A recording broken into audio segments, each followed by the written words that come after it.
मेरी आज की मेहमान सूरत की जानी मानी फूड डिजाइनर, सूरत के सोशल मीडिया की जानी मानी चेहरा और उनकी उम्र से एक नहीं दो नहीं बल्कि 5 गुना एनर्जी के साथ हर वक्त हर किसी को मिलने वाली उस्मा देसाई जी। ऐसा नहीं तो मतलब मुझे किसी को ये बताने की मतलब या कोई एफर्ट्स नहीं लेना पड़ता कि मैंने उनको कोई तीखा खाना नहीं खिलाया है यार मुझे कुछ नहीं करना है। वही बेटा जो अब तक माँ के हाथ के खाने के प्यार में डूबा होता है वो बीवी के हाथ के खाने के प्यार में डूब जाए। ठीक है, मैंने एडजस्ट कर लिया अपने आप को। बहुत सारे लोगों ने आपको अलग अलग बातें कही, अलग अलग नजरों से आपको अलग अलग चीजें सुनाई। मेरी माइनस पॉइंट शायद दिखती है।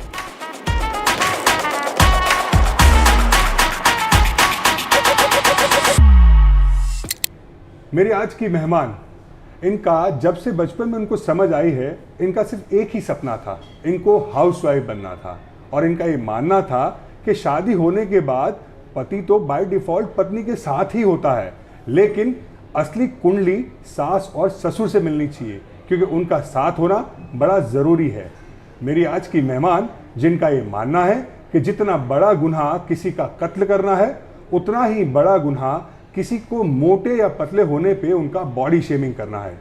मेरी आज की मेहमान, इनका जन्म सन 1975 में दक्षिण गुजरात के एक छोटे से शहर नवसारी में हुआ था। इनके पिता टाटा की कंपनी में नौकरी करते थे, माता हाउसवाइफ थी, लेकिन नौकरी के चलते पिता की इनका ज़्यादातर बचपन अहमदाबाद में गुजरा और जब वो ग्रेजुएशन में पहुंची तब तक वो मुंबई पहुंच गई थी। मुंबई से जब ये लड़की सूरत आई तो सूरत के लोगों की नज़रों में ये थोड़ी सी चबी डबी दिखने वाली लड़की को ढेर सारे ताने मिले, लेकिन इन तानों का जवाब ये लड़की ने 50 घंटे तक एरोबिक्स करके लिम्का बुक ऑफ रिकॉर्ड में अपना नाम दर्ज करवा के दिया। मेरी आज की मेहमान, जिनको 20-22 साल की उम्र में 100 लोगों का खाना बनाना बड़ी आसान सी बात लगती थी, लेकिन ये जब देखती थी कि जो चीज़ उनके लिए बड़ी आसान है वो दूसरों के लिए काफ़ी कठिन है तो इनको आश्चर्य होता था। मेरी आज की मेहमान, जिनके मुताबिक इनकी शादी इनके और इनके पति के एक दूसरे को पसंद करने की वजह से नहीं हुई, बल्कि इनके पिता और इनके ससुर के एक दूसरे के विचारों को पसंद करने की वजह से हुई। मेरी आज की मेहमान, जिनके मुताबिक शादी के बाद अगर किसी ने इनको सबसे बेहतरीन गिफ्ट दिया तो उनकी सासू माँ ने दिया। मेरी आज की मेहमान, जिनके मुताबिक उनको लोगों को, दोस्तों को, परिवार के लोगों को घर पे बुला के अलग अलग प्रकार का ढेर सारा अलग अलग खाना खिलाने से जितना सुकून मिलता है उतना और कोई बात से कभी नहीं मिलता। मेरी आज की मेहमान, जिनके मुताबिक अगर कोई हाउसवाइफ अपने सपनों को पूरा करने के लिए, अपने उम्मीदों को जगाए रखने के लिए अगर घर से बाहर जाती है तो उससे बड़ा रिवॉर्ड या अवार्ड कोई नहीं है। मेरी आज की मेहमान, जिन्होंने अपने कोचिंग करियर के जरिए 9 साल की उम्र से लेकर 76 साल की उम्र तक के लोगों को अपने खाने बनाने के सपने से रूबरू करवाया। मेरी आज की मेहमान, सूरत की जानी मानी फूड डिजाइनर, सूरत के सोशल मीडिया की जानी मानी चेहरा और उनकी उम्र से एक नहीं दो नहीं बल्कि 5 गुना एनर्जी के साथ हर वक्त हर किसी को मिलने वाली उस्मा देसाई जी। उस्मा जी, आपका स्वागत है खाना इंडिया के ये खास पॉडकास्ट गरम गपशप में। आपकी आंखों में आंसू है, क्यों? माय गॉड, इतना सारा मेरे बारे में सुन के मैं थोड़ी इमोशनल हो गई। कैसा लगा? बहुत अच्छा लगा। कोई चीज़ गलत तो नहीं बोल दी मैंने? नहीं एकदम परफेक्ट। वैसे भी मैं बहुत रियल हूँ, मुझे जितने भी लोग जानते हैं ना, सब लोग का एक ही कहना है, उष्मा तुम बहुत रियल हो, जो दिल में है वही मेरी ज़बान पे है। ऐसा नहीं तो मतलब मुझे किसी को ये बताने की मतलब या कोई एफर्ट्स नहीं लेना पड़ता कि मैं जो बोल रही हूँ तुम्हारे बारे में वो सच बोल रही हूँ, क्योंकि वो उनको पता ही चल जाता कि जो भी बोल रही है सच बोल रही है। तो ये जो आंसू निकले वो सच्चाई, हमने जो उनकी जो पूरी जर्नी के उसके सच्चाई के आंसू है। मैंने उनको कोई तीखा खाना नहीं खिलाया है। तो ये जो सासू माँ का गिफ्ट वाली जो बात है, तो कौन सा गिफ्ट था जो आपको बड़ा पसंद आया सासू माँ ने जो दिया? सासू माँ ने मुझे अपना किचन दे दिया गिफ्ट में। किचन, हाँ। आम तौर पे किचन अगर किसी को गिफ्ट दिया जाए तो लोग उसको जिम्मेदारी समझते हैं। जी, और आपको गिफ्ट बड़ा पसंद आया। जी, क्यों? क्योंकि मेरा इंटरेस्ट ही उसमें था। ओके। और मम्मी तो ऐसा है कि मम्मी, मेरे फादर इन लॉ और मेरे हस्बैंड 3 लोग रहते थे, तो मम्मी को कंपलसरी करना पड़ता था काम, इसलिए वो करती थी, ना कि अपने इंटरेस्ट की वजह से। करेक्ट। हाँ, नो डाउट वो बहुत अच्छा खाना बनाती थी, लेकिन फिर भी उनको लगता था कि भाई चलो मेरा, क्योंकि वो बहुत पढ़ी लिखी है, उनका पैशन अलग है, तो उनको किचन में इतना पसंद नहीं था। तो जैसे उनको पता चला कि उष्मा को इतना इंटरेस्ट है कुकिंग में, किचन में, घर में, बोला उष्मा तुम्हें सब गिफ्ट दे दिया। और ज़्यादातर लोगों को मेरा ये मानना है कि मैं भी उसमें आ सकती हूँ कि जब हम सास बनते हैं ना, तो एक नई लड़की जो घर में आती है, उनको अपने स्टाइल, वो सारी चीज़ें आसानी से सौंप देना, वो बहुत डिफिकल्ट है, कोई भी फीमेल के लिए नहीं छूटता, खास करके नहीं जब छूटता है। वही बेटा जो अब तक माँ के हाथ के खाने के प्यार में डूबा होता है, वो बीवी के हाथ के खाने के प्यार में डूब जाए, तो वो बड़ी आसानी से देना बड़ा मुश्किल बात है। I completely by and agree with your point. तो आप शादी से पहले खाना बनाती थी? यस, बहुत बनाती थी। जब अहमदाबाद में तो मैंने इतना, मतलब बनाती थी लेकिन इतना नहीं। कभी कभी संडे हम डैडी के साथ मिल के बना लेते थे, न्यूज़पेपर में रेसिपीज आती थी, तो डैडी बोलते थे आज मम्मी को रेस्ट देते हैं और हम बनाते। तो मैं और मेरी छोटी बहन और मेरे डैडी, हम 3 मिल के खाना बनाते थे।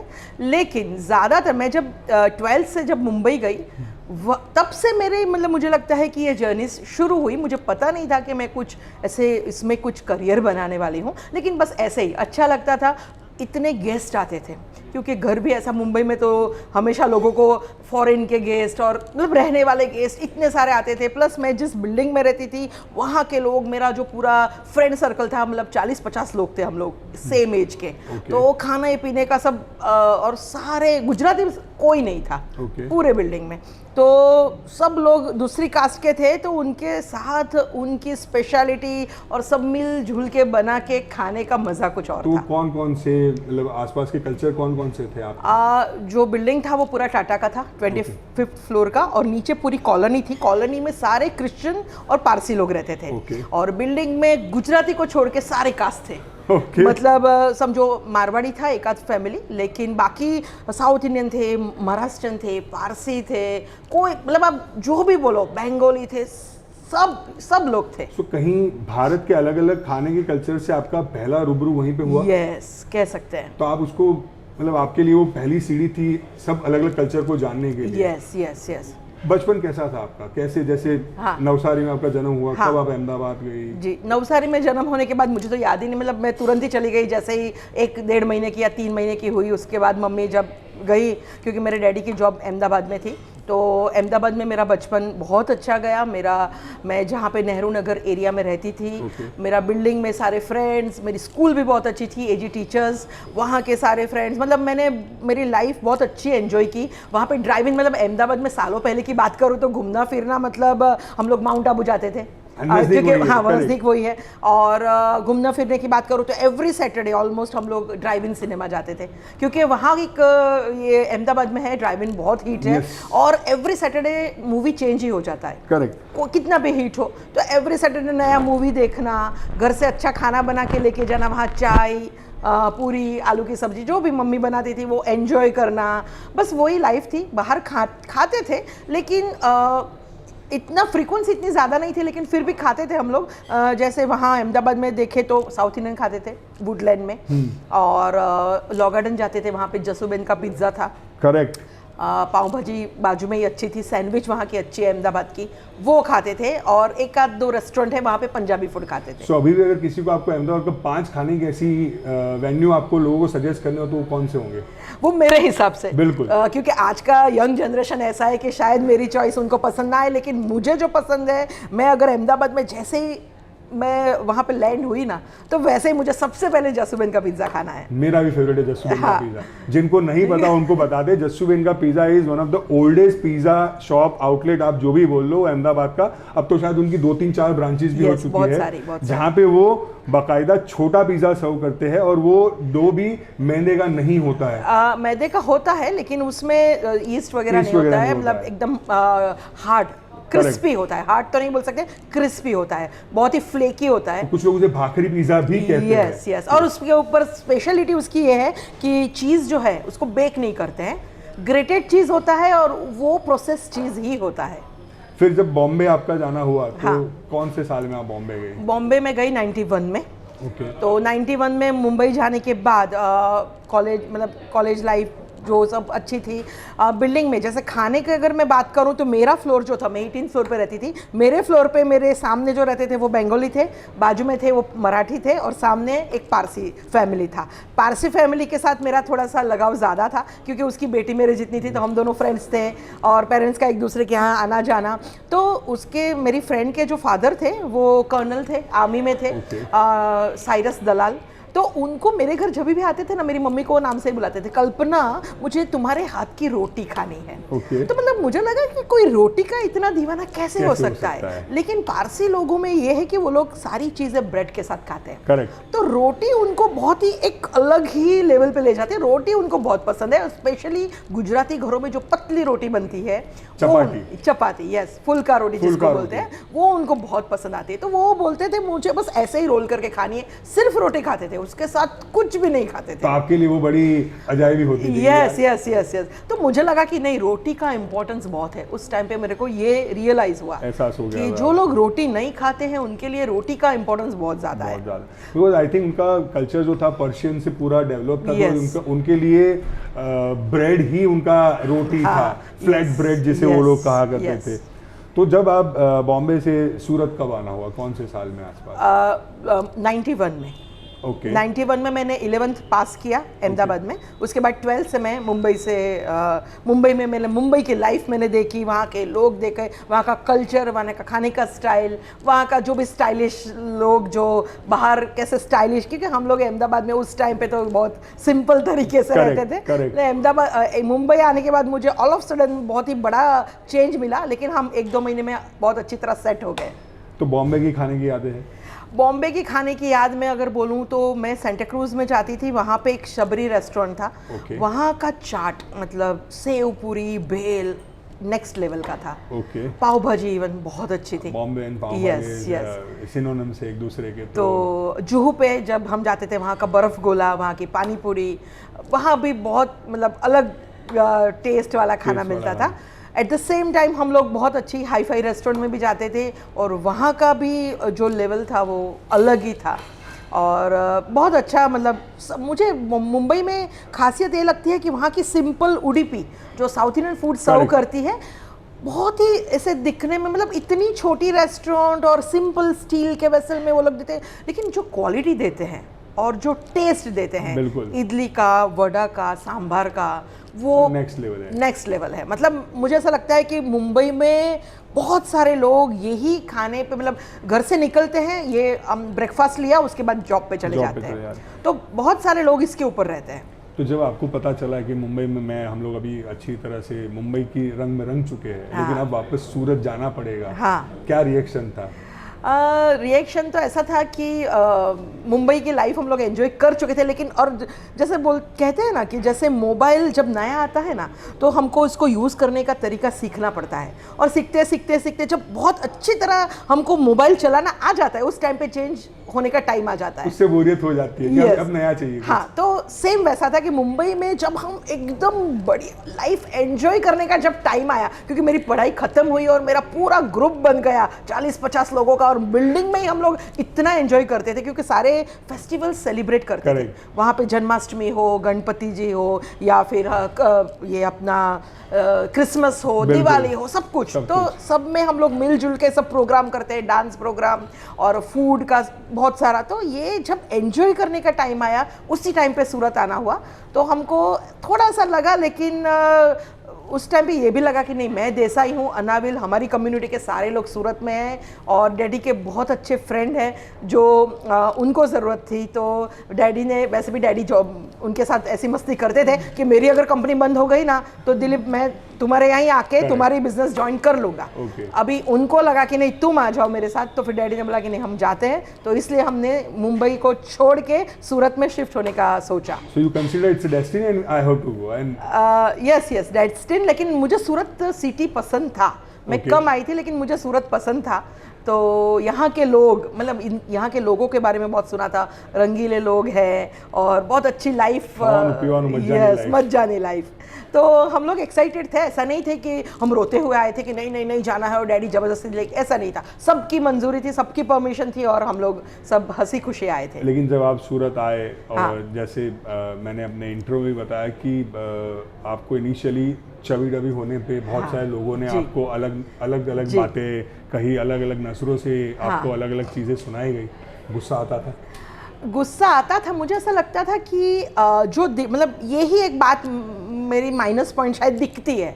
हाँ हाँ, बहुत सारे लोगों में होती है, जैसे मैं गुस्से वाली थी तो वो भी मेरा माइनस पॉइंट है, लेकिन वो तो किसी किसी को पता होता है, जो मेरे क्लोज है, मेरे पेरेंट्स है, तो वो किसी को नहीं पता है और वो हम लोग बाहर के लोगों के सामने नहीं करते हैं। तो उस टाइम पे थी मैं थोड़ी सी शॉर्ट टेम्पर, लेकिन वो माइनस पॉइंट तो किसी को नहीं दिखता था। लेकिन हाँ, जो दिखता है कि हाँ मोटी है, तो बस उसी के ऊपर कि कुछ भी, मतलब मैं अगर खाना अच्छा बना रही हूँ, खिलाती हूँ, तो तुम बना के तुम ही खाती हो, ये टाइप के कमेंट्स हैं। तो मुझे ऐसा लगता है कि लोगों को जो अच्छे, हमेशा कि कोई भी लोग की अगर मैं बात करूं, तो जो सामने वाले के साथ हम लोग कॉन्वर्सेशन कर रहे हैं तो उनके अच्छे पॉइंट्स हमको बोलने चाहिए, ना कि उनका जो हमको बॉडी शेमिंग या तुम कितनी काली हो, तुम मोटी हो, तुम बराबर चल नहीं पाती हो, क्यों, तुम्हें पैर में थोड़ी तकलीफ है, क्यों, तुम्हें ये क्या हुआ स्किन पे कुछ वाइट स्पॉट, अरे वो तो उसको पता है ना, अगर उसको वाइट स्पॉट है तो उसको पता है, तो हमें बताने की जरूरत नहीं है। मेरे डैडी हमेशा बोलते थे कि जैसे लड़का लड़की, हम मतलब मेरे टाइम पे तो अरेंज मैरिज का ज़्यादा था, आज का नहीं बोल सकती, क्योंकि मेरे लिए लड़के ढूंढ रहे थे 99 में।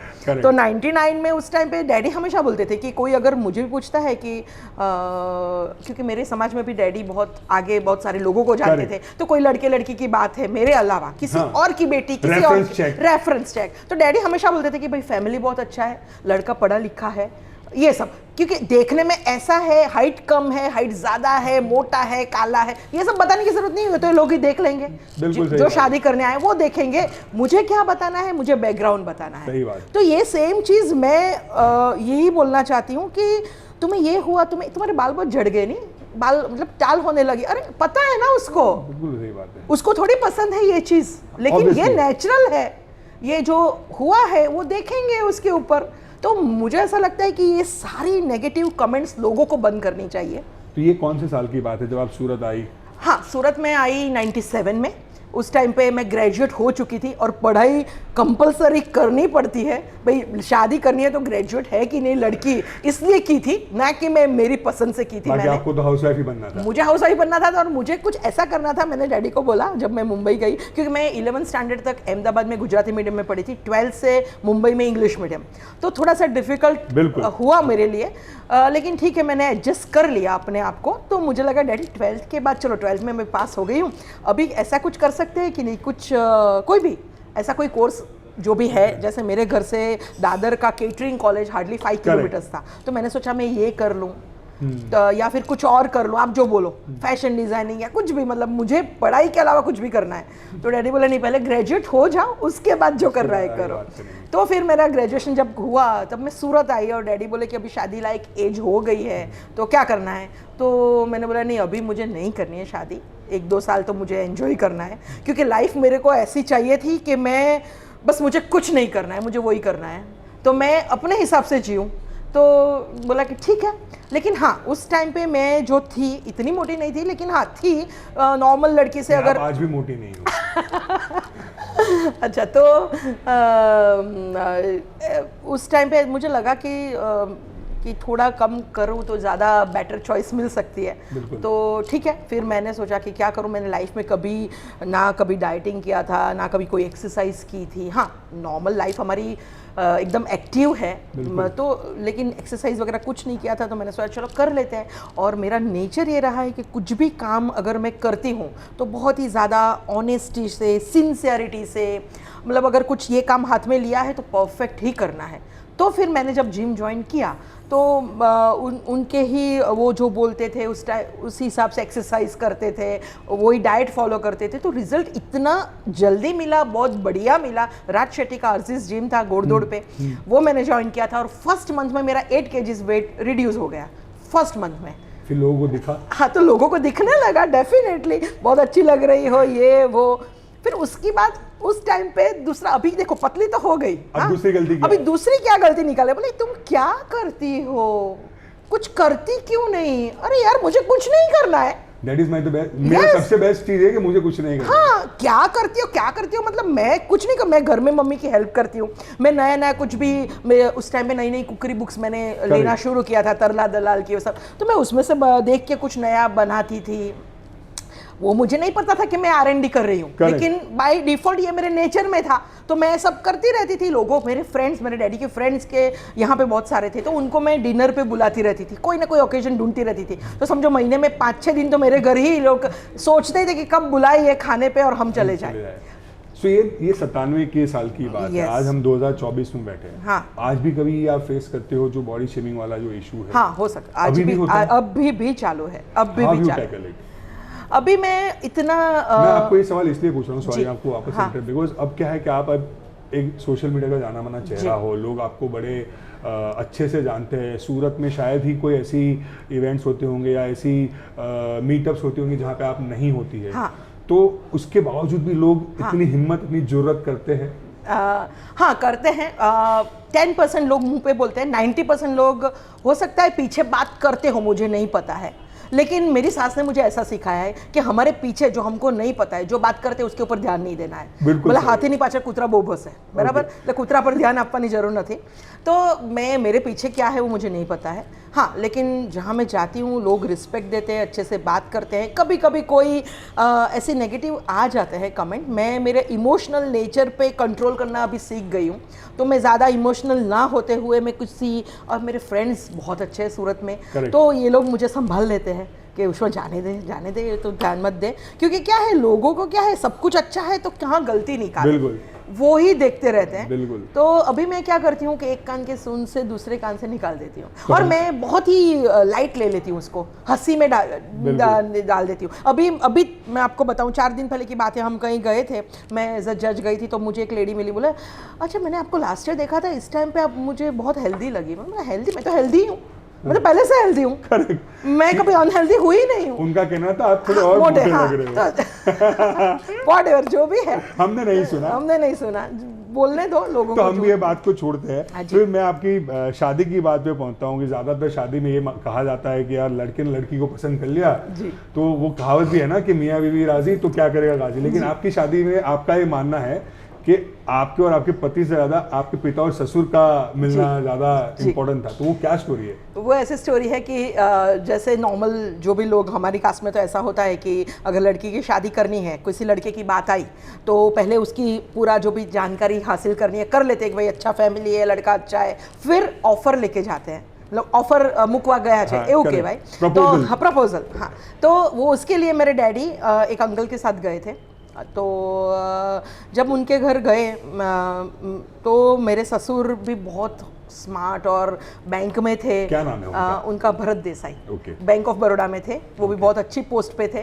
तो पापा ने मतलब जब आए डैडी, तो उनके साथ बातचीत शुरू की। मतलब डैडी के बारे में उन्होंने सब देखा कि ये GM थे टाटा में, तो उनको वो बहुत इम्प्रेसिव लगा कि उनका भी एक ख्वाब था ना कि मेरे बेटे की बहू ऐसी ही होनी चाहिए। तो उनको ऐसा लगा कि मैंने जो देखा था, मेरे को ऐसा लग रहा है कि ऐसी लड़की की बात आई है। और जब मेरे ससुर मुझे बताते थे तब मुझे पता चला, मेरे ससुर ने मुझे ऐसा बताया कि मुझे तुम्हारे डैडी इतने पसंद आ गए थे, क्योंकि वो शायद 1-1.5 घंटा जितना बैठे थे उनके घर पे। तो 1.5 घंटे में डैडी ने नॉर्मल जो बातचीत होती है वही सारी की, मतलब जो हम ये थे वो थे नॉर्मल, मेरी बात कोई भी नहीं की। मेरे ससुर का ये कहना है कि कोई भी लड़की की बात अगर लेके आते हैं उनके फादर, तो ज़्यादातर मैंने देखा है कि हाँ मेरी बेटी ये है, मेरी बेटी वो है, मेरी बेटी ये भी, मतलब कुछ ना कुछ तारीफ करते हैं, तो उनको थोड़ा सा ऑड लगता है। नहीं, मतलब ऐसा नहीं है कि वो गलत है, वो तो बराबर है, करते हैं, उसमें कोई गलत बात नहीं है। लेकिन मेरे फादर इन लॉ को मेरे डैडी की ये बात पसंद आई कि उन्होंने 1.5 घंटे में अपनी बेटी की कोई तारीफ नहीं की। करेक्ट। तो वो मुझे बहुत अच्छा लगा, प्लस उनकी बात करने का स्टाइल, और जो भी उनको एक जो उनके समधी में एक सोचा था कि मेरे समधी ऐसे ही होने चाहिए, वो उनको लगा कि ये मेरे को बहुत पसंद आ गए हैं, अभी इनकी बेटी मेरे बेटे को पसंद आनी ही चाहिए जो भी है। तो इस हिसाब से आपके पिता और आपके ससुर के मिलने से आपकी शादी हुई जी। लेकिन फिर एक बात, बिल्कुल, सॉरी, बिल्कुल। जैसे मुझे जब मेरे हस्बैंड देखने आए, मतलब मिलने का, क्योंकि वो मुझे उनका देख रहे थे, क्या नाम मैं धरव तो धरव जब मुझे आए, उनकी फ्रेंड के साथ आए थे, तो वो अकेले, मतलब फ्रेंड के साथ आए, पेरेंट्स नहीं आए थे इन शॉर्ट। मतलब मेरे mother in law father in law ने मुझे नहीं देखा था, मैंने उनको नहीं देखा था। तो वो देख के उन्होंने बोल दिया घर जाके कि यस मेरी हाँ है। तो मेरे फादर इन लॉ और मदर इन लॉ ने मुझे देखे बिना ही हमको बुला लिया कि चलो हम रिश्ता तय करने के लिए मिलते हैं, आप अपनी बेटी से पूछ लो, अगर उनकी हाँ है तो हम मिलते हैं।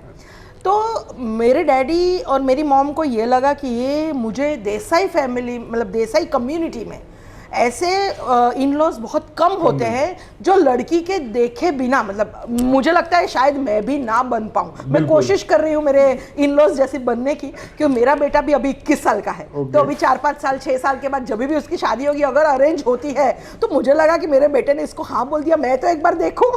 So now you are, we can consider कि आप अभी ट्रेनिंग फेज में हो। Yes. Being a mother-in-law. yes. So जब आपके फादर का आप बात कर रही हो, जिक्र हो रहा है, तो आपने एक जगह पे मुझे ये भी बताया था कि आपके लिए सबसे बड़ी इंस्पिरेशन आपके फादर है, बिकॉज उन्होंने उस दौर में आपको इतनी सारी चीज़ें सिखाई, इतनी छूट छाट भी दी जो उस ज़माने में, उस दौर में शायद लड़कियों के लिए कभी पाबंदी हुआ करती। जी। तो क्या कैसा था उनका आपका रिश्ता? अभी भी है वो? जी, मेरे डैडी जो थे वो पहले से, मतलब ज़माने से थोड़े आगे थे। बिल्कुल। क्योंकि उन्होंने 10th के बाद वो घर से निकल गए थे, बलसार में थे, वहाँ पे पढ़ाई हुई। 10th के बाद वो इंजीनियरिंग करने के लिए विद्यानगर चले गए। ठीक है, तो घर से निकल गए। अगर जो बाहर निकलता है, मुझे लगता है कि वो बहुत सीखता है अपनी लाइफ में। तो उनका जॉब बहुत अच्छा था टाटा कंपनी में, तो वहाँ नए नए लोगों से मिलना, और उनका जो जॉब था वो पूरा वर्ल्ड, उनका टूरिंग जॉब था, तो उनको टूर बहुत रहती थी सब। जब मैं छोटी थी तब पूरे इंडिया की टूर वो कर चुके थे, तो वो दिल्ली और वो अलग अलग जहाँ की बातें मुझे बताते रहते थे, और बाद में उनकी फॉरेन टूर बहुत बढ़ गई, तो बहुत सारी कंट्री वो घूमे हैं। तो वो वहाँ की भी सारी बातें शेयर करते थे, और प्रैक्टिकल भी बहुत है मेरे डैडी। तो हमेशा कुछ ना कुछ, जैसे मैं एक सिंपल एग्जांपल दूँ कि जैसे घर में हर लड़की को ट्रेनिंग देते हैं, वैसे मुझे और मेरी बहन को भी दी थी कि भाई आपको ससुराल जाना है, काम करना है, और ससुराल तो चलो बाद में जाएंगे, लेकिन हम उस टाइम पे वैकेशन में मामा के घर जाते थे। और हर एक बच्चा आज ऐसा कि थोड़ा आलसी तो होता ही है, तो हम क्या है, हमारे जब पेरेंट्स के घर होते हैं ना, तो चलो मम्मी सब करती है तो हम कुछ नहीं करते, आराम, मतलब पढ़ाई और नॉर्मल, कुछ हेल्प नहीं करते। हाँ, तो कोई जब हमको छोटे से ही, जब हर पेरेंट्स देते हैं, वैसे हम जब छोटे थे तब से कोई गेस्ट आया है तो चलो पानी लेके जाओ, तो ट्रे में पानी लेके वो पूरा डेमो देते थे मेरे डैडी, कैसे झुक के पानी देना है, कैसे नहीं, यूँ ऐसे ऐसे गई और ऐसे दे दिया। तो झुक के देने से आप थोड़ा हम्बल दिखोगे, अच्छा लगोगे। और जब भी कोई गेस्ट घर पे आता है, उस टाइम पे तो बहुत आते थे, अभी बहुत कम हो गए हैं, उस टाइम पे तो कोई फोन वोन कर किए बिना ऐसे ही, अहमदाबाद में भी बहुत सारे गेस्ट, रात को डिनर के बाद भी बहुत सारे गेस्ट आते थे, तो कोई हमारे घर पे आया है तो आए तो पानी दिया, फिर थोड़ी देर बाद 20-25 मिनट के बाद धीरे से पूछना है कि आप क्या लोगे, चाय लोगे, कॉफ़ी लोगे, आइसक्रीम लोगे, वॉटएवर। ऐसा नहीं कि आया कि 2 मिनट में आप क्या लोगे, मतलब गेस्ट को क्या लगता है कि हमको भगाने की तैयारी कर रहे हैं।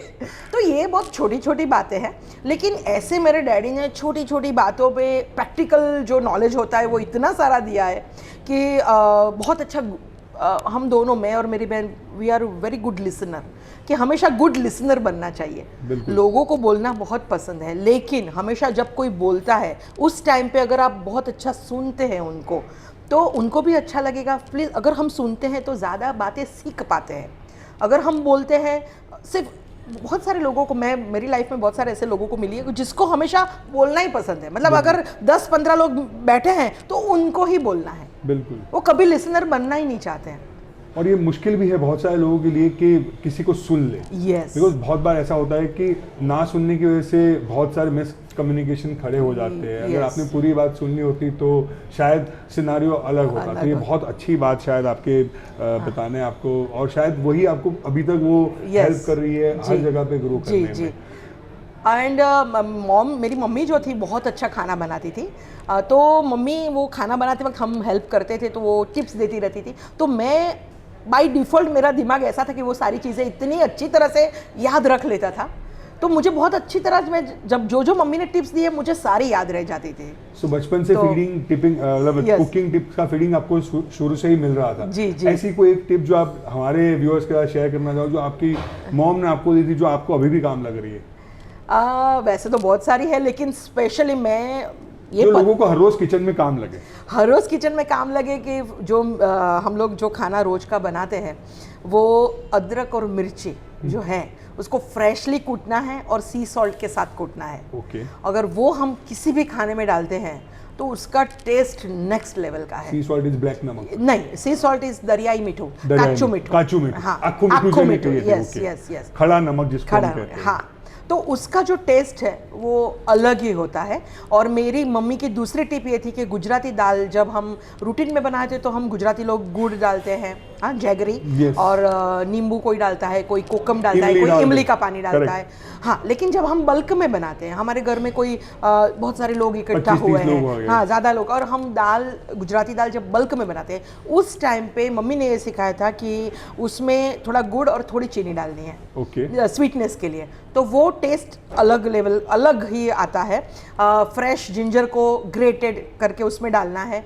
और मैंने अभी मैं हम लोग जब फ्लेमिंगो ट्रैवल से गए थे वियतनाम, तो वहाँ मेरे सारे जो लोग थे वो मुझे बोलते उष्मा कुछ टिप्स दो ना रोज के खाने के लिए, मतलब दाल अच्छी नहीं बनती है, दाल प्लीज दाल बताओ ना। और दाल ऐसी चीज है जो सबके घर में एक बड़ी कॉमन सी डिश है जो सबको चाहिए, हाँ, और बेटे और हस्बैंड को हमेशा दाल अच्छी चाहिए। बिल्कुल। तो वो बोले दाल में बहुत कंप्लेन है, तो दाल में मतलब चलो ठीक है, आप कैसे बनाते हैं? तो उन्होंने बोला ऐसे ऐसे करके सब मिक्स करके रख दिया फ्लेम के ऊपर, उबाल दिया, मतलब सब। तो मैंने देखा ज़्यादातर लोग सब मिक्स करके रख देते हैं, सब लोग ऐसा करते हैं ये नहीं बोल रहे हैं, लेकिन मैंने जितने लोगों को पूछा तो वो लोग यही स्टाइल से बनाते हैं। तब मैंने जब ये टिप्स दी और फिर उनका कॉल आया कि जो तुमने टिप्स दी उस वैसे बनाई तो दाल बहुत बढ़िया बनी। तो आपने आपका जैसे आपका शादी की बात हमने की, आपके पिता और आपके ससुर का मिलना हुआ, फिर आप जब घर आए तो सासू माँ ने किचन गिफ्ट में दिया, हाँ। लेकिन वो घर के किचन से आपका करियर कैसे शुरू हुआ?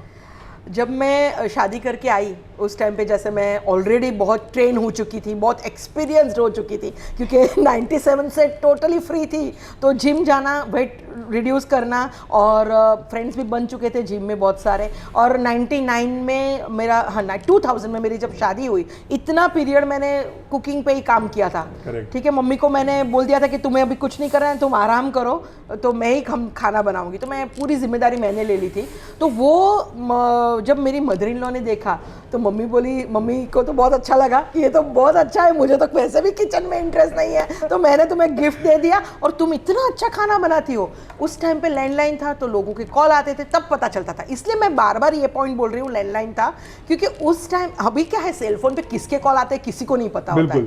उस टाइम पे लैंडलाइन पे आता था तो मम्मी ने उठाया, पापा ने उठाया, किसने, कि भाई उष्मा को दीजिए, तब उनको पता चलता है कि ये लोगों के कॉल आते हैं। तो किस बाजू में बैठे होते तो पता चलता है कि रेसिपी पूछने के लिए आए हैं। तो फिर उन्होंने बोला कि अगर लोग तुम्हें रेसिपी पूछते हैं और फिर वापस भी कॉल करते हैं कि तुमने जो बताया बहुत अच्छा बना, तो उसका मतलब कि तुम जो वर्बली भी बताती हो लोग अच्छा बना पाते हैं, तो क्यों ना तुम क्लासेस शुरू करो। करेक्ट। तो मुझे उस टाइम पे ऐसा लगा कि मैंने तो कभी सोचा ही नहीं है कि मैं कुछ अर्न कर पाऊंगी मेरी लाइफ में।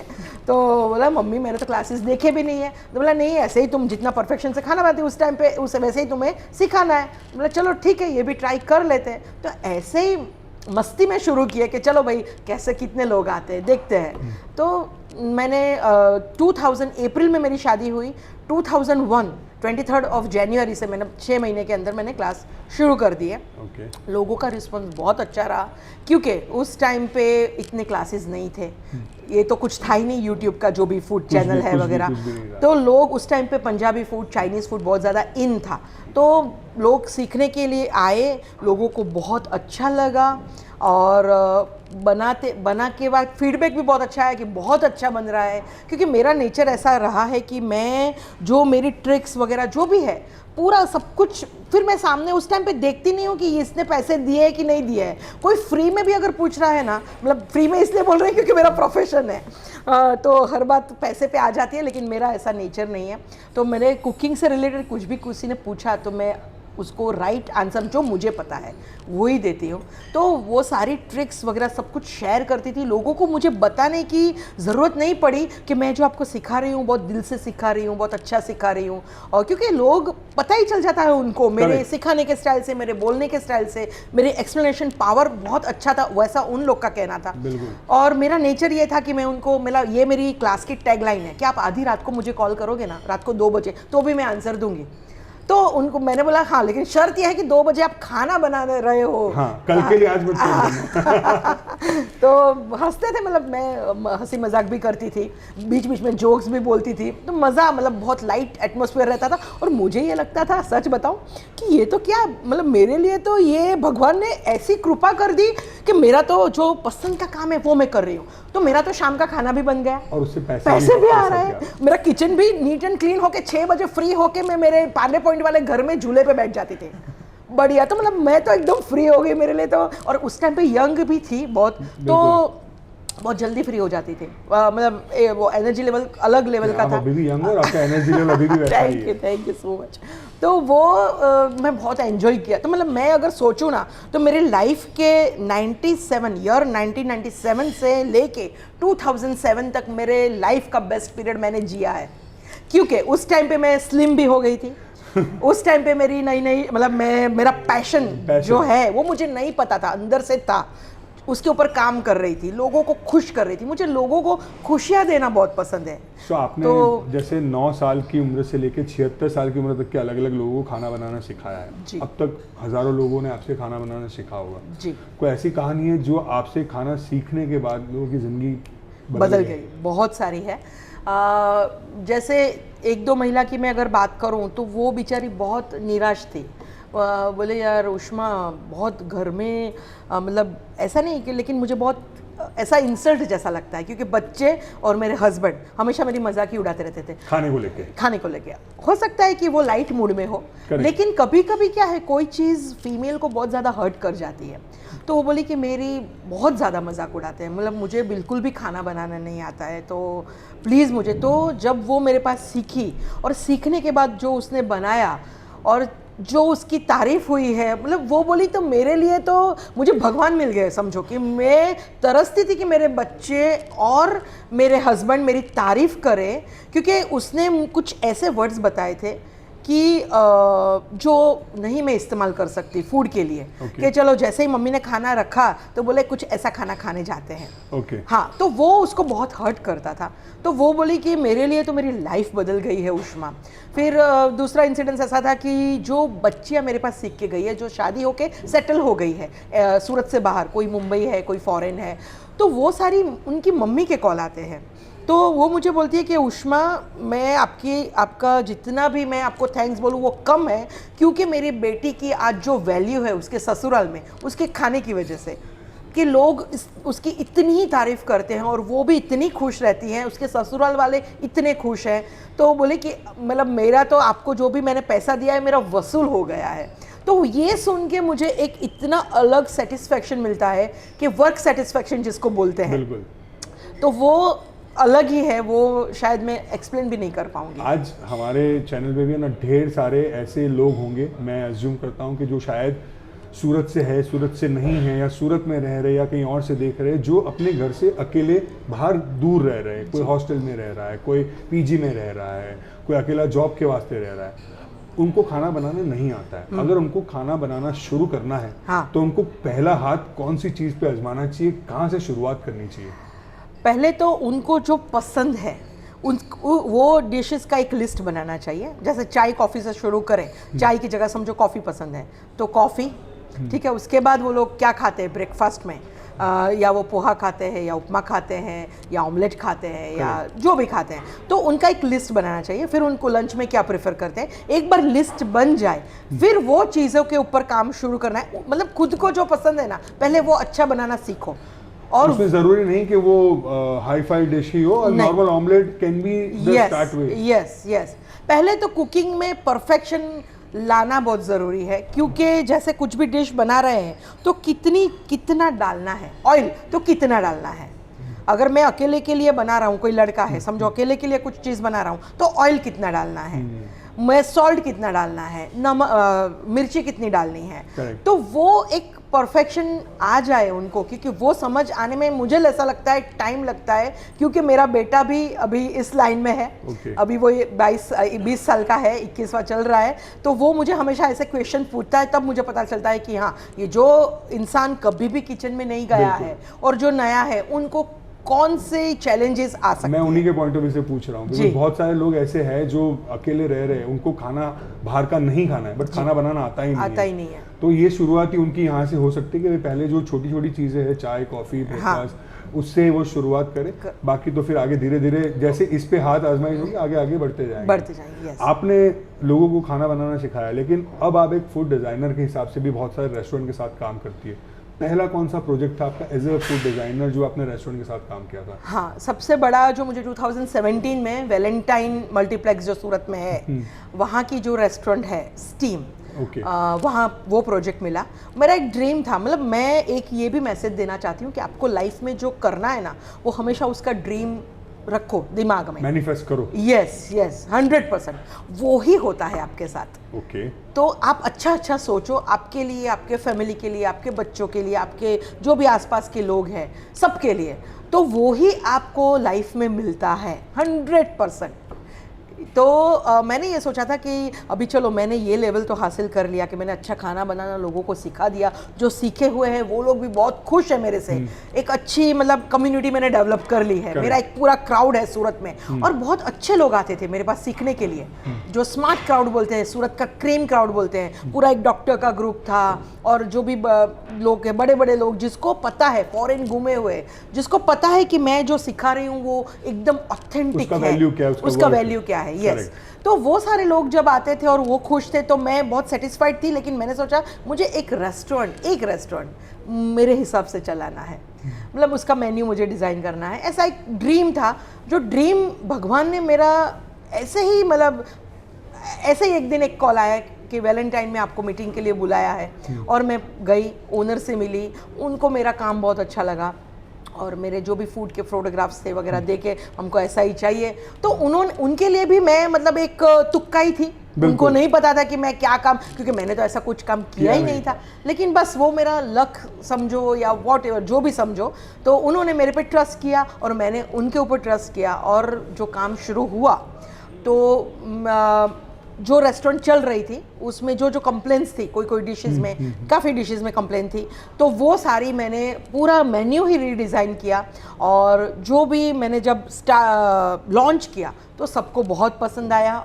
इवन ओनर जो थे उन्होंने मुझे बुलाया कि हमको फ़र्क लगा है। ऐसी कोई एक दो डिश है जो आपको याद हो, जो आपने उस मेन्यू में बहुत सोच विचार करने के बाद रखी थी कि नहीं ये तो लोगों को पसंद आई, जो आपको पहले से पता था कि ये तो लोगों को पसंद आने ही वाली है? हाँ, मैंने वहाँ पे एक पिज़्ज़ा बॉल करके डिश रखी थी, तो वो लोगों को कुछ मतलब लोगों को क्या है, जो कॉमन टेस्ट है ना वो बहुत पसंद है। जैसे मैं बात करूँ, पनीर चिली बहुत पसंद है, ठीक है, टमाटो सूप बहुत पसंद है, ब्रोकली आलमंड सूप आजकल लोग बहुत पीते हैं, ये बहुत पसंद है। चीज़ कॉर्न का बेल पेपर्स, उसका कॉम्बिनेशन वाला कोई भी चीज़ बहुत पसंद है। पिज़्ज़ा मुझे लगता है हर एक एज ग्रुप को पसंद आता है। तो ये सोच के मैंने सोचा कि अगर कुछ नया करना है तो पिज़्ज़ा बॉल करके एक डिश, एक स्टार्टर मैंने लॉन्च किया, जो लोगों को बहुत पसंद आया। जो क्योंकि जब मैं क्लासेस में सिखाती हूँ ना, वो एक स्टाइल अलग होता है, और जब रेस्टोरेंट में कोई डिश क्रिएट करती हूँ वो स्टाइल अलग इसलिए होता है क्योंकि जब ऑर्डर आता है उसके बाद उसकी प्रिपरेशन करके वो और उसको प्रेजेंटेशन भी उतना मायने रखता है, और वो फटाफट जाना चाहिए, मतलब इन्वेंट्रीज सब कुछ देखना पड़ता है। तो कुकिंग क्लास और रेस्टोरेंट फूड डिजाइनिंग दोनों में बहुत फर्क है। तो जैसे आपने बताया कि आपने बहुत सारी चीज़ों को ध्यान में रखते हुए एक मेनू डिसाइड किया था, एक मेनू डिज़ाइन किया था, वैसे ही जिस जगह पे आज हम बैठे हुए हैं करीवर्स में, इन लोगों ने भी अलग अलग भारत के कोनों में से खाने की जो ऑथेंटिक डिशेस है उनको हमने मेनू में डाला है। तो हमने आपके लिए भी कुछ उनके अलग अलग भारत के कोनों के मेनू के जो चीज़ें हैं, आपकी पर्सनालिटी को ध्यान में रखते हुए, थोड़ा स्पाइसी थोड़ा स्वीट, ऐसा हमने ऑर्डर किया है। So now will have a food and then will again आगे बढ़ेंगे। तो मैम, जैसे मैंने बताया कि जहाँ पे हम बैठे हैं करीवर्स में, ये लोग भारत के अलग अलग कोने का खाना यहीं पे सूरत में सर्व करते हैं। तो जैसी आपकी पर्सनालिटी है, थोड़ी स्वीट थोड़ी स्पाइस, वैसा ही हमने आज आपके लिए मेनू डिसाइड किया है। तो सबसे पहले स्टार्टर में हमारे पास है यहाँ पे ये ज्वाला पनीर टिक्का है। ये इनके यहाँ के ऐसी कहा जाता है कि ये स्पाइसीएस्ट स्टार्टर डिश है, जिसमें साथ में आप देख सकते हो कि आपको छोटा सा ऑरेंज शॉट मिला है, जो स्पाइस अगर आपका थोड़ा बढ़ जाता है तो उसको बैलेंस कर देगा। उसके बाद हमारे पास है कसुम्बी आलू टिक्का है। ये आलू और पनीर दोनों वैरायटी में मिलता है, लेकिन हमने आपके लिए आलू वाला मंगवाया है। Then there is a main course जो है पनीर मस्तानी, जिसमें इन्होंने जो अंदर स्टफिंग किया हुआ है वो महाराष्ट्रियन ग्रेवी से इंस्पायर है पूरा। देन विल हैव राइस, जहाँ पे हमने तवा पनीर बिरयानी पूरा आपके लिए ऑर्डर किया है, और साथ में आपकी चॉइस का ऑरेंज वाला मोहितो और मेरी चॉइस का नॉर्मल वाला मोहितो, और साथ में हमारे पास नान भी है। तो खाना तो हम शुरू करेंगे, लेकिन खाने से पहले है ना फटाफट एक क्विक गेम खेलेंगे, जिसमें मैं आपको कुछ पूछूंगा, आपको इंस्टेंट जो आपके जहन में आता है आपको मुझे वो बताना है। ऐसी कौन सी जो डिश है जो बचपन में आपकी माँ जबरदस्ती आपको खिलाती थी? भिंडी की सब्जी। सबकी होती है। ऐसी कोई डिश जब आप, ऑब्वियसली आपका बेटा 21 साल का हो गया, लेकिन ऐसी कोई डिश है, बिकॉज प्रेगनेंसी के दरमियान क्या होता है कि हर औरत को कोई एक ऐसी डिश की क्रेविंग रहती है, यार ये तो आपकी प्रेगनेंसी के दरमियान वो कौन सी डिश थी? पानी पूरी। पानी पूरी। आपके घर में मिक्सचर ऑफ कल्चर है, आप सूरत में भी रह रहे हो, अभी मुंबई आप पले बड़े हो, अहमदाबाद है, वलसाड़ से आपका नाता है। घर में ज्यादा कुजीन, ज्यादा खाने में अगर टेस्ट की बात करें तो कहाँ के खाने का टेस्ट ज्यादा आता है? हम लोग अनाविल कम्युनिटी से है, तो टिपिकल अनाविल कम्युनिटी का जो खाना है वो ही मेरा भी फेवरेट है और वैसा ही बनता है। लेकिन हाँ, थोड़ा बहुत चेंजेस रहता है मैके के घर में और ससुराल के घर में, कि वहाँ मेरी मम्मी को थोड़ी सी हल्की चीनी डालने की आदत थी, जो मेरे ससुराल में बिल्कुल भी चीनी नहीं खाते हैं। ऐसी कोई डिश आपके घर में जो आपके ससुर जी को आपके हाथ की खाना ज़्यादा पसंद है कंपेयर टू उनकी पत्नी यानी कि आपकी सास? वैसे तो बहुत सारे डिशेस हैं, लेकिन मुझे याद है जब मैंने टमाटो सूप बनाया था पापा के लिए, तो जैसे ही उन्होंने पिया, माय गॉड उष्मा, ये ओरिजिनल टमाटो सूप है, तो आज तक मैं क्या पी रहा था। मतलब उनको बहुत समझ थी कि ये खाना एकदम परफेक्ट है, ये अच्छा टेस्ट है, तो उनको बहुत समझ थी, तो उन्होंने बोला ये डिश तुम्हारी, तुम पैटर्न करा लो, टोमेटो सूप। यस। ऐसी कौन सी इंग्रेडिएंट्स है जो उष्मा जी के घर के रेफ्रिजरेटर में 365 दिन मिलेगा?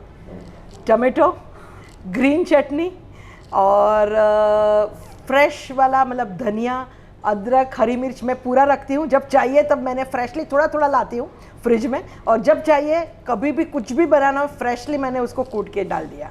ऐसी कौन सी मिठाई है जिसको देख के उष्मा जी रुक नहीं सकती? वैसे तो बहुत सारी लेकिन मिल्क बेस्ड मिठाई मुझे बहुत पसंद है, तो रस मलाई मुझे बहुत ज़्यादा पसंद है।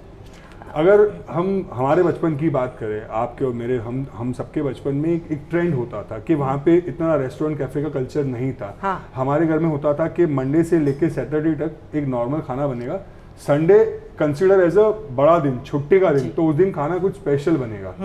आप अभी आज का आपके घर का संडे का रूटीन क्या होता है? अभी भी ऐसा होता है कि संडे अलग खाना बनता है, स्पेशल खाना बनता है? सच बोलूँ ना? बिल्कुल बिल्कुल सच बोले, बिल्कुल सच। तो ऐसा है कि मेरी मदर इन लॉ और मेरे हस्बैंड का ये कहना है कि उष्मा तुमने बहुत काम कर लिया, अभी तुम्हें संडे, मतलब रियल संडे तुम्हें एंजॉय करना है, तो संडे तुम्हें कुछ भी खाना नहीं बनाना है।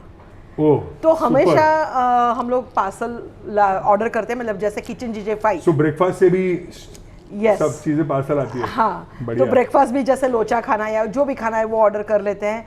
फिर लंच में हम लोग को जो खाना है, जो समझो आज रोटी सब्जी दाल राइस का मूड है तो किचन जीजे5 से ऑर्डर कर दिया, नहीं तो फिर कुछ हल्का मतलब लाइट खाना है तो इडली या जो भी है वो साउथ इंडियन खा लिया, दैट्स इट। आपका फेवरेट साउथ इंडियन स्पॉट कौन सा है सूरत में? सूरत में अभी मेरे घर के पास एक जो टिपिकल साउथ का जो इडली और वड़ा मिलता है, श्री गणेश उनका नाम है। ओके। सुपर्ब, मतलब मुझे लगता है कि हर जो भी मैसूर काफ़े है या आतिथ्य है या साईनाथ है, जो भी फेमस ब्रांड है वहाँ का भी मुझे पसंद है, लेकिन ये मुझे एक अलग ज़्यादा ऑथेंटिक आपको लगता है जी। आप अनाविल कम्युनिटी से हो, मेरे भी कुछ दोस्त रहे हैं, उनकी शादियों में मेरा आना जाना रहा है, उनके और फंक्शन में भी मेरा आना जाना रहा है। मैंने एक दो चीज़ें उनकी स्पेसिफिकली आपकी कम्युनिटी में बहुत ज़्यादा ऑब्जर्व की है। जैसे मुझे एक चीज पता है कि कोई भी फंक्शन हो तो आपके यहाँ पे पूरी वड़ा का कोई एक रिवाज जैसा है, देन शादियों में एक और कुछ अरगवा जैसा कुछ रिवाज है। तो दोनों चीजें क्या है, बिकॉज हमारे बहुत सारी कम्युनिटी, आप ऑब्वियसली जो शायद देसाई अनावल कम्युनिटी से होंगे उनको पता भी होगा, लेकिन बहुत सारे ऐसे लोग होंगे जिनको मेरी तरह नहीं पता है, तो अगर आप बता पाए। तो पूरी वड़ा की स्टोरी ये है, उसका रूट कॉज ये है कि सालों पहले, क्योंकि अभी के तो लोग ऐसे, जब मेरी शादी हुई तब मैं भी इतनी फ्री थी कि मेरे फादर इन लॉ के साथ बहुत मस्ती करती थी।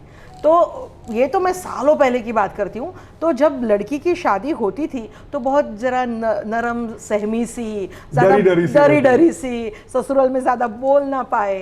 तो पेरेंट्स या मैके वाले ये सोचते थे कि जब हमारी बेटी दूसरे घर जब जाएगी तब उसको भूख लगेगी तो शायद वो मांग नहीं पाएगी खाना। तो वहाँ से ये रूट कॉज वो है कि घर से ही ऐसी चीज़ें वो लोग ने डिज़ाइन की और दी, जो देसाई वड़ा है और रवानी पूरी, मतलब पूरी और वड़ा, और लाडवा मतलब बेसन का लड्डू। तो ये 3 चीज़ ऐसी है कि मीठा खाने का मन करे तो मीठी चीज़ हो गई, और स्पाइसी वाला ये 2 चीज़ हो गया, और इसकी सेल्फ लाइफ बहुत है।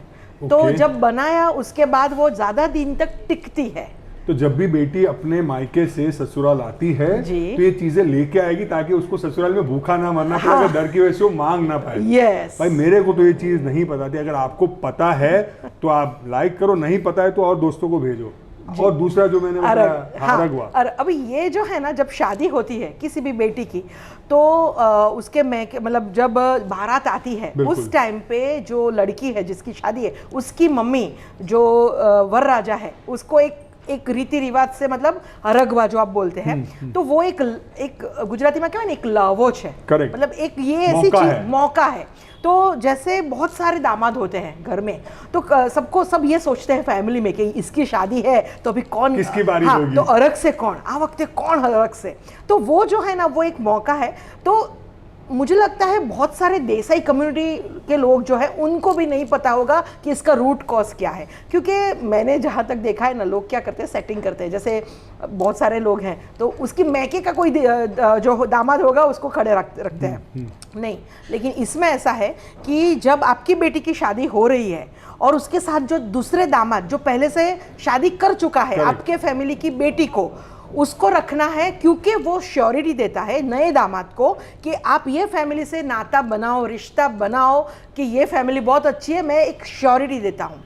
तो ये जो लड़की है उसके चाचा का बेटी का हस्बैंड या ऐसा कोई, ना कि बेटी की माँ के मैके का, मतलब लड़की के पिता के परिवार का कोई भी जमाई चल सकता है। और अगर आपके पिता की भाषा, आपके ससुर की भाषा की बात करो तो ये शायद बैंक गारंटी जैसी बात हुई। तो ये गारंटी है कि जो नया जमाई आ रहा है वो आपकी बेटी को खुश रखेगा। खुश नहीं, नया जमाई आ रहा है बेटी को खुश नहीं रखेगा। जो नया दामाद आ रहा है, आप ये जिस घर से बेटी लेके जा रहे हो ये फैमिली बहुत अच्छी है, अच्छा, तो इसका दामाद बनने में आपको आनंद आएगा, आपकी लाइफ सही रहेगी। भाई तो देखो, मुझे तो ये दोनों चीजें नहीं पता थी, मुझे आज पहली बार पता चली, तो आपको भी, मेरे जैसे बहुत सारे लोग हैं जिनको आज पहली बार पता चली है।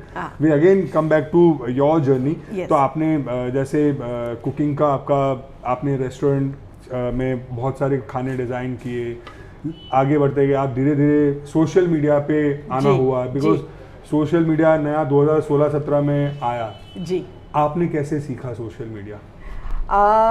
जैसे मैं क्लासेस करती थी, टीवी शोज़ किए, ठीक है, मुझे सिंगापुर बुलाया गया, तो मुझे एक चीज़ ये पता थी कि लोगों को जैसे जैसे पता चलता है ना, वैसे लोगों को हमारे काम के बारे में ज़्यादा, जैसे मैं बोलूँ सालों पहले ना इतना कोई सोशल मीडिया वगैरह नहीं था, तो लोगों को पता ही नहीं था कि मैं या जो भी है कोई भी फीमेल क्या काम करता है। भाई ये मेरे जो रिलेटिव्स है या जो सूरत से बाहर रहते हैं, फॉरेन में रहते हैं, हाँ कुछ क्लासेस कराती है, क्या कराती है, कैसा कराती है, नहीं पता होता है। लेकिन जब हम सोशल मीडिया पे पोस्ट करते हैं इसके वो पिक्चर्स या रील्स या जो भी वीडियो है उसकी, वो देख के लोगों को काम की क्वालिटी पता चलती है। प्लस हम कितना बिजी रहते हैं, रोज का काम कितना होता है वो पता चलता है। और सोशल मीडिया आज ऐसा हो गया है कि वहाँ पे एक्टिव रहना बहुत ज़्यादा ज़रूरी है।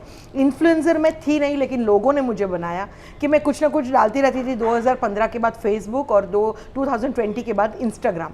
तो लोगों को पता चला कि हाँ उष्मा ये काम करती है। अच्छा, उष्मा की स्किल क्या है, ना कि अच्छा खाना बनाना, जो बोलती है वो लोगों को सुनना अच्छा लगता है। तो मुझे भी पता चला कि हाँ मेरा बोलना लोगों को पसंद है, तो वॉइस ओवर वाली रील लोग ज़्यादा पसंद करते हैं। तो धीरे धीरे हमारे बारे में भी हम जानते हैं, हमारे काम के बारे में लोग जानते हैं, और with in half an hour बहुत सारे लोगों तक हम लोग पहुंच सकते हैं, बहुत सारे लोगों तक हमारा काम पहुंचता है। और हम कहाँ किस लेवल पे है, कितने लोग हमें जानते हैं, वो रिच हमें जब मिलती है तो लोगों को भी पता चलता है।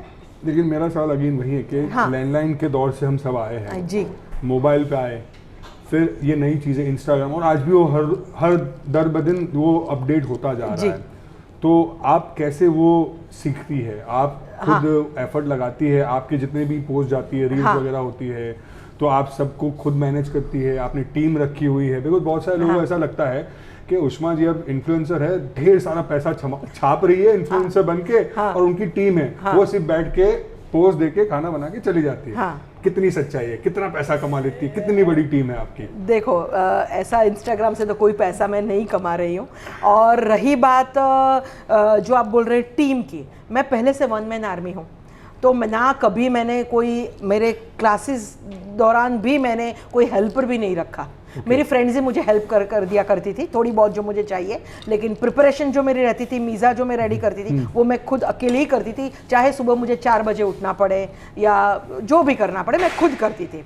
तो मैंने टीम कोई नहीं रखी है, मैं खुद ही मैनेज करती हूँ। हाँ, मैं भी सीख रही हूँ, मैं एक्सपर्ट नहीं हूँ, लेकिन मेरे बहुत सारे फ्रेंड्स हैं जो बहुत आगे हैं इंस्टाग्राम पे, तो उनमें से मैं कुछ ना कुछ सीखती रहती हूँ कि ये लोग क्या कर रहे हैं जिसकी वजह से उनको अच्छी रीच मिल रही है, उनके रील्स को अच्छे लाइक्स मिल रहे हैं, अच्छे व्यूज़ मिल रहे हैं। तो मैं हमेशा कुछ ना कुछ सीखने की कोशिश करती हूँ। सो उनसे सीख के फिर आप वो इम्प्लीमेंट करती हैं। हाँ, तो वो यस, और मैं कुछ भी काम जो भी करती हूँ तो मेरा ये नेचर रहा है कि मैं बहुत अच्छे से करूँ, या जब समझो कुछ भी प्रमोट भी करना है तो जो मेरा काम है परफेक्शन और तो अच्छे से करती हूँ जिससे लोगों को पसंद आता है। बिल्कुल। तो बस यही है। हाँ, मेहनत बहुत करनी पड़ती है, पैसा तो मैं कुछ भी इसमें से अर्न नहीं करती हूँ, लेकिन जो परफेक्शन वाला नेचर है ना, वो जो कीड़ा है जिसकी वजह से हर एक काम परफेक्ट होना चाहिए, तो वो मैं कोशिश करती हूँ कि मैं कुछ अच्छा कर पाऊँ, परफेक्ट कर पाऊँ। और मतलब मेहनत बहुत है, कमाना आपको कुछ वापस नहीं। वो पूछना चाहूंगा कि लोगों को लगता है कि सोशल मीडिया पे रील बना के इन्फ्लुएंसर बनना चुटकियों का खेल है। जी, उसके पीछे मेहनत कितनी लगती है? बहुत मेहनत लगती है। सबसे पहले तो आपका कीमती समय, क्योंकि मुझे तो, मेरा तो ड्रीम हाउसवाइफ का था। मेरा जो मेरी दुनिया जो थी ना, वो मेरा घर ही थी। करेक्ट। ठीक है, तो मैं घर से ज़्यादा बाहर निकलना पसंद भी नहीं करती थी, और अभी भी शायद हो सकता है नहीं करती हूँ, लेकिन अभी मुझे 2017 के बाद मैं बहुत ज़्यादा बाहर निकलती हूँ। और इन्फ्लुएंसर जब बनते हैं तो बाहर इतना निकलना पड़ता है, क्योंकि अगर आपको इन्वाइट करते हैं तो टाइम पे आपको हाजिर रहना है। पहले तो अपने आप को परफेक्ट बनाना है। Correct. तो अच्छे कपड़े, अच्छे बाल, अच्छा मेकअप, तो पैसा लगता है हर चीज़ के लिए, तो वो सारे पैसे स्पेंड करने पड़ते हैं। आपका कीमती समय सबसे इंपॉर्टेंट। फिर जहां बुलाया है वो चाहे दूर भी हो, तो आपका पेट्रोल, बिल्कुल ठीक है, वहां जाना है, वहां उन्होंने आपका जो स्वागत किया, वार्म वेलकम किया, तो उनको, हमको लगता है, मेरा नेचर ये है कि मैं गई तो फिर अच्छे से किया। अगर नहीं जा पा रही हूँ तो फिर पहले जब इनवाइट करते हैं उसी टाइम पे ना बोल देना। ऐसा नहीं कि आपने हाँ बोला फिर नहीं गए, तो ऐसा कुछ है नहीं। तो वो सारा एफर्ट्स लगाना पड़ता है। फिर वहां से घर आने के बाद जो हम शूट करके लाए हैं उसको परफेक्ट तरीके से एडिट करके पोस्ट करना, और जहाँ का चीज़ हम लोग प्रमोट कर रहे हैं उनकी पूरी इंफॉर्मेशन लेके आना। बिल्कुल। तो वो सारे, इतना सारा मेहनत है हर चीज़ में, तो कोई भी चीज़ इजी नहीं है। कभी ऐसा हुआ कि आप कोई प्रमोट करने के लिए वहाँ गई, शूट किया, घर पे आए और डिलीट हो गया या पता नहीं कहाँ गायब हो गया? आज तक तो नहीं हुआ है ऐसा, टचवुड ना हो। यस, बहुत सारे लोगों के साथ ये होता है। सो अगेन, आप इतने सारे मीटअप में जाते हो, वहाँ पे ढेर सारे ऐसे इन्फ्लुएंसर्स होते हैं, ऐसे सोशल मीडिया गिग्स होते हैं जो शायद आपसे आधी उम्र के हैं जी। तो कभी उनके साथ आपका कुछ ऐसा एक्सपीरियंस हुआ कि यार ये इतनी बड़ी उम्र वाली क्या इन्फ्लुएंसर बनेंगे? वैसे जैसे मैंने बोला पीछे जो बातें करते हैं वैसे उड़ती उड़ती बातें कभी हमारे यहाँ आती है, क्योंकि मेरा जो ग्रुप है, मेरे फ्रेंड्स हैं वो बहुत सारे मेरी उम्र के, हम उम्र है सारे। तो हमारी टीम के लिए कोई बोल भी सकता है कि ये बूढ़े लोग क्या करेंगे। हाँ, बूढ़े तो बूढ़े, कोई बात नहीं, हम अभी भी एकदम जवान, हम तो समझते हैं। और आज उनसे ज़्यादा इंस्टाग्राम पे हमारी रीच है, रिच भी है, और हम लोग हमें इतना मान देते हैं, इतना हमारा काम पसंद करते हैं, उससे ज़्यादा हमें कुछ नहीं चाहिए। पीछे लोग जो भी बोल रहे हैं, we are least concern. Super. मेरा एक आखिरी सीरियस सवाल है, उसके बाद में हम थोड़े फन वाले सवाल लेंगे कि बहुत सारी महिलाएं स्पेशली आफ्टर कोविड, बहुत सारी महिलाएं काम करने निकली है, बिकॉज बहुत सारी महिलाओं ने ये ऑब्जर्व किया कि उनके जो घर चलाने वाले पति थे या उनके पिता थे, उनकी कोविड के दौरान नौकरी चली गई या उनकी मृत्यु हो गई, और वो हाउसवाइफ होते हुए बाहर पैसा कमाने के लिए निकले हैं। किसी ने रोड पे एक छोटा सा खाने का टपरी खोला, या किसी ने कोई और तरह से अपने टैलेंट को यूज किया। तो आप कैसे देखती हो? बिकॉज मैंने आपकी बात में हर बार ये नोटिस किया है कि जो महिला हाउसवाइफ के साथ साथ अपना पैशन फॉलो कर रही है या पैसा कमाने के लिए भाग रही है, वो बहुत बड़ा रिवॉर्ड अपने आप में है जी। तो कैसे आप क्या देखते हो उन महिलाओं के लिए? मैं बस मुझे अच्छा लगता है, अगर मैं बहुत सारे ऐसे लोगों के कांटेक्ट में आई हूँ, मैं हमेशा देखती हूँ कि मैं उनकी कुछ मदद कर पाऊँ, कहाँ वो अटक रहे हैं, या फिर उन्होंने कुछ बनाया और मुझे दिया कि आप एक बार प्लीज़ चेक करके बताओ। तो मैं, अगर मुझे कोई पूछता है तो मैं हमेशा ओपिनियन, जो मेरा राइट ओपिनियन है वो देती हूँ, और जहाँ मेरी ज़रूरत उनको लगे, जो थोड़ा बहुत मेरा नॉलेज है वो मैं डेफिनेटली शेयर करती हूँ। लेकिन एट द सेम टाइम अगर कोई मुझे इन्वाइट करता है खाने पे, और अगर वो मुझे पूछता नहीं है कि आप बताओ कैसा है, क्या आपका कोई फीडबैक है, आप हमें इसमें कुछ चेंज करने लायक है कि नहीं, अगर वो पूछता नहीं है तो मैं कभी भी अपना ओपिनियन नहीं देती हूँ। बिल्कुल। सो अब थोड़े फन वाले सवाल होंगे मेरे। अगर उष्मा जी सैड है, उनको खुश करना है, तो पतिदेव या बेटे को कौन सी डिश उष्मा जी को खिलानी चाहिए? मुझे लगता है कि डिश खिलाने की बजाय अगर उन्होंने घर इधर उधर किया है, जो अस्त व्यस्त किया है, उसको नीट एंड क्लीन करके रख दिया ना, तो मेरा पेट ऐसे ही भर जाता है। तो आप सैड उसी वजह से होंगे कि किसी ने आपका घर अस्त व्यस्त कर दिया? जी एकदम। मैंने कोई किस्सा सुना है कि आपके ससुर आपको चिढ़ाते हैं उस बात पे जी। तो क्या स्टोरी? मेरे ससुर भी और मेरे फादर भी, मेरे डैडी भी, वो ऐसा बोलते हैं कि क्यों इतनी ज़्यादा परफेक्शनिस्ट हो ना, कि जैसे हम घर के बाहर निकल रहे हैं, समझो मूवी में जा रहे हैं पूरा फैमिली, तो हम बाहर निकल रहे तो एक बार मैं एक से नज़र मार लेती हूँ कि मेरा घर परफेक्ट है कि नहीं। तो डाइनिंग टेबल की चेयर वैसे एकदम परफेक्ट ही रखी होती है, 8 सीटर का डाइनिंग टेबल है मेरा, तो वैसे परफेक्ट ही होगी, लेकिन वो लोग ऐसा चिढ़ाते हैं कि अगर परफेक्ट भी है ना, फिर भी तुम टेढ़ा करोगी, फिर वापस ठीक से करोगी। तो मतलब तुम्हारा नेचर ऐसा है कि हर चीज़ ठीक करना, तो वो तुम जो सही होती है ना उसको भी थोड़ा टेढ़ा करके वापस सीधा रखोगी, कि तुम्हें एक सेटिस्फेक्शन रहेगी कि हाँ मैंने इसको सीधा रखा, एकदम परफेक्ट रखा, अपने आप किया है, अपने आप किया। तो भाई बाप बेटे आप लोगों ने सुन लिया है कि खाने की डिश तो छोड़ो, आप घर सही रख लो तो खुश हो जाएगी। लॉन्ग वीकेंड आ रहा है, तो उष्मा जी क्या प्रेफर करेगी, घर पे रह के फैमिली के साथ टाइम स्पेंड करना, या फिर 1 डे पिकनिक या 2 डे पिकनिक पे ऐसे आसपास घूमने चले जाए? फैमिली के साथ रह के टाइम स्पेंड करना। आपके हिसाब से ऐसा कौन सा फूड इंग्रेडिएंट है जो बहुत अंडररेटेड है, जिसको कोई वैल्यू नहीं देता लेकिन वो बहुत इंपॉर्टेंट रोल प्ले करता है? इंग्रेडिएंट सॉल्ट ही दे ले लो। ओके, सॉल्ट ज़्यादा हो जाए तो भी वो, सॉल्ट अगर ज़्यादा हो गया तो आपकी डिश खराब कर देता है, और बिना सॉल्ट का खाना आप कभी भी नहीं खा सकते। बहुत सही। अगर एक दिन अर्ली मॉर्निंग सपने में उष्मा जी को भगवान प्रसन्न हो गए और भगवान ने बोला कि तुम जो मांगो मैं अभी दे रहा हूँ, लेकिन तुम्हें पूरी जिंदगी सिर्फ एक ही डिश खानी होगी, तो कौन सी डिश होगी? अच्छा, डिफिकल्ट है क्वेश्चन। खिचड़ी खा सकती हूँ मैं। ओके। अगर कोई ऐसी फूड डिश है, I am not talking about ingredient, एक डिश जिसको आपको पावर दिया जाए कि उष्मा जी को वो डिश के नाम पे एक हॉलीडे डिक्लेयर करना है, तो कौन सी डिश होगी?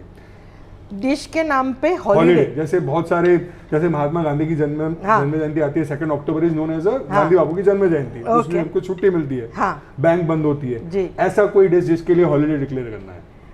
मैं रोटी सब्जी, इंडियन फूड को बहुत ज़्यादा प्रमोट करती हूँ और उसमें मानती हूँ, मुझे खुद पसंद भी है, क्योंकि इंडियन खाना एक ऐसा वर्सेटाइल फूड है जिसमें आप चाहो इतनी वैरायटीज सर्व कर सकते हो, क्योंकि मैं सारे क्विजीन पे काम करती हूँ, मैक्सिकन, इटालियन, लेबनीज, चाइनीज़, ठीक है। तो ये सारे क्विजीन में मैंने एक चीज़ देखी है कि आखिर में आप देखोगे ना तो आपको भाई बहन ही लगेंगे, करेक्ट। ठीक है, इटालियन खाने की बात करूं तो पूरा इटालियन खाना 12 इंग्रेडिएंट पे है, 12 to 13 ingredients, that's it.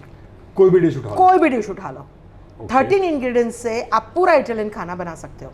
Okay. तो हमारा इंडियन खाना, Indian food, specially Gujarati food इतना ज़्यादा वर्सेटाइल है कि आप जितना सोचो उतनी वैरायटीज़ उसमें क्रिएट कर सकते हो। अगर सिंपल रोटी की ही मैं बात करूं तो रोटी का इस्तेमाल मैं मतलब आप अगर मुझे बोलो अभी आधे घंटे का टाइम दो तो 100 डिशेस में सिर्फ रोटी पे लिख दूँ।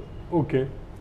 तो ऐसा मतलब मुझे इंडियन खाना बहुत पसंद है और मैं इंडियन खाने को प्रमोट करने में ज़्यादा मानती हूँ, ना कि फॉरेन का खाना। हाँ अच्छा है, नो डाउट, चाइनीज़ खाना, मैक्सिकन, सब कुछ अच्छा है, लेकिन आजकल अगर मैं बात करूँ सुशी, जापानीज़ फूड को इतना ज़्यादा ओवर हाइप्ड डिश कर दिया है इसको कि मुझे ऐसा लगता है कि इतना कुछ खास टेस्ट है नहीं। लोग स्टाइल के लिए ज़्यादा खाते हैं, ना कि टेस्ट के लिए। करेक्ट। सो आप अभी जो इंडियन खाना की आपने बात की और गुजराती खाने की बात की, मेरा आखिरी सवाल वो उसी पे था कि जो खाना हमारा जो ट्रेडिशनल खाना है वो कहीं ना कहीं लोग भूलते जा रहे हैं जी। लोग इटालियन हो गए, मैक्सिकन हो गए, आई एम नॉट, मैं भी खाता हूँ, आप भी खाते होंगे, लेकिन गुजराती और ट्रेडिशनल इंडियन खाना भूलते जा रहे हैं। इस बात को लेकर कभी आपको गुस्सा आता है, क्यों ऐसा हो रहा है? गुस्सा तो मैं नहीं करना चाहती हूँ, क्योंकि मुझे लगा इसमें तो अभी मैं मेरे बेटे की ही लाइक्स और डिसलाइक्स पे कंट्रोल नहीं कर सकती, तो मैं ज़माने का तो मैं कभी कुछ भी नहीं कर पाऊँगी। हाँ, लेकिन मुझे ऐसा लगता है कि अपने रूट्स को पकड़ के रखना चाहिए। आपके घर में आप जब बॉर्न हुए और बड़े हुए और जो खाना खा के बड़े हुए ना, वही खाना आपको खाना चाहिए, ना कि आप ज़्यादा चीज़ बटर वाला या लोग ऑलिव ऑयल की ज़रूरत नहीं है। आप जो तेल खा के बड़े हुए वही खाओ। हाँ, आप क्वांटिटी कम करो। मैं मतलब मुझे नॉलेज है डेफिनेटली, डाइट फूड का भी है और सब कुछ है, लेकिन आप अगर क्वांटिटी कम कर देते हैं, जो भी आपकी पसंद का रोज का खाना आप खाते हैं उसकी क्वांटिटी कम कर देते हैं और वीक में एक बार आप अपनी पसंद का खाना खाओ, तो ये बेस्ट है आपकी लाइफ के लिए। तो देखो दोस्तों, उष्मा मैम ने तो सारे सवालों के जवाब दे दिए हैं। अब उनसे सिंगल वर्ड के हम जवाब सुनेंगे।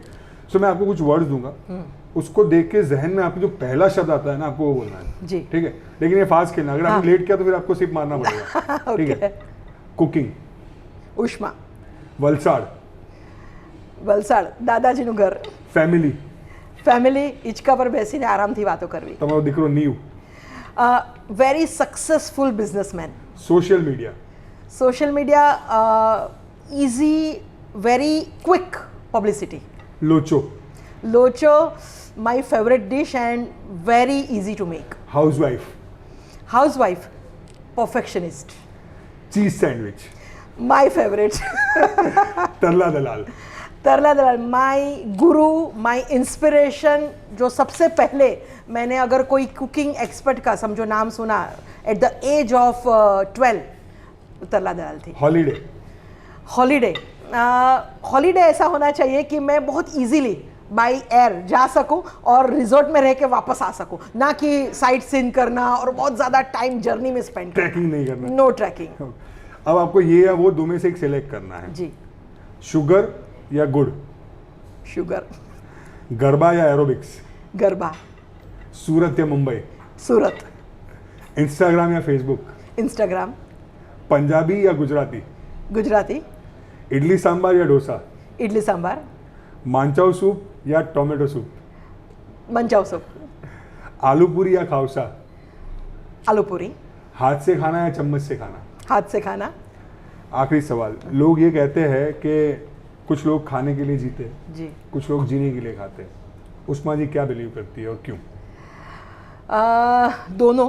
खाने के लिए मतलब जीने के लिए खाना डेफिनेटली चाहिए, और मुझे नई नई चीज़ एक्सप्लोर करना पसंद है क्योंकि मेरा ये सब्जेक्ट है। लेकिन मैंने देखा है बहुत सारे लोगों का सब्जेक्ट नहीं होता है, ये प्रोफेशन नहीं होता है, लेकिन फिर भी लोगों को खाने में बहुत ज़्यादा इंटरेस्ट है। और इस दुनिया में जो भी इंसान ने जन्म लिया है वो खाने के बगैर नहीं रह सकता है, नहीं रह सकता है। मतलब मुझे ये विश्वास है कि मेरी जो ये स्किल है उससे मैं किसको भी इम्प्रेस कर सकती हूँ, चाहे वो डिश मेरी कॉमन ही क्यों ना हो। बिल्कुल। कोई भी कॉमन डिश जो लोग हमेशा खाते हैं, लेकिन फिर भी अगर वो डिश मैं सर्व करूँगी कोई पर्टिकुलर इंसान को जिसको मुझे इम्प्रेस करना है, वो डेफिनेटली होगा, क्योंकि उसमें एक अलग एक मेरा प्यार है, एक मेरे हाथ का टेस्ट है, तो मुझे मेरी डिश एक अलग लेवल पे लेके जाती है।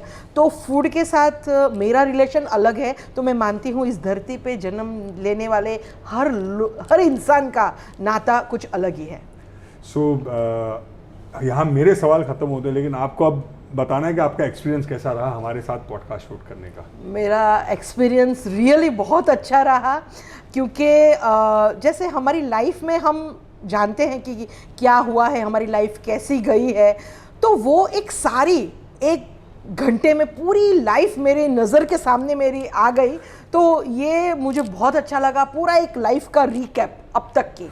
और आपने जो स्टार्टिंग में जो मेरा इंट्रोडक्शन दिया, माय गॉड, मतलब मैंने सोचा कि इतनी सारी बातें आपने जो एक साथ जो बोली है वो मैंने कभी सुनी नहीं है मेरे बारे में भी, तो बहुत अच्छा लगा। तो लोगों को हमारे कंटेंट देखने के लिए हमें फॉलो सब्सक्राइब करना चाहिए। यस, डेफिनेटली करो, क्योंकि ये आप जो रिलेट करते हो खाने के साथ, तो खाने से जुड़ी बातें लोगों को हमेशा सुनना और देखना बहुत पसंद है। और इस प्लेटफॉर्म पे जो आप एक एक लोगों को लेके आने वाले हो, वो मुझे लगता है एक से बढ़कर एक है। तो ज़रूर देखने वाले को देखने में भी मज़ा आएगा और कुछ ना कुछ नया सीखने को भी मिलेगा। तो जैसे मैडम ने कहा, अगर आपको ऐसे कंटेंट देखने हैं तो आप खाना इंडिया के हर प्लेटफॉर्म को, यानी कि इंस्टाग्राम, यूट्यूब, फेसबुक को फॉलो करना मत भूलिएगा। और हमारे गरम गपशप के पॉडकास्ट में आगे और बेहतरीन मेहमान आने वाले हैं, तो आप हमारे साथ बने रहिए और हमें हर जगह पे फॉलो कर दीजिए। आ जाइए।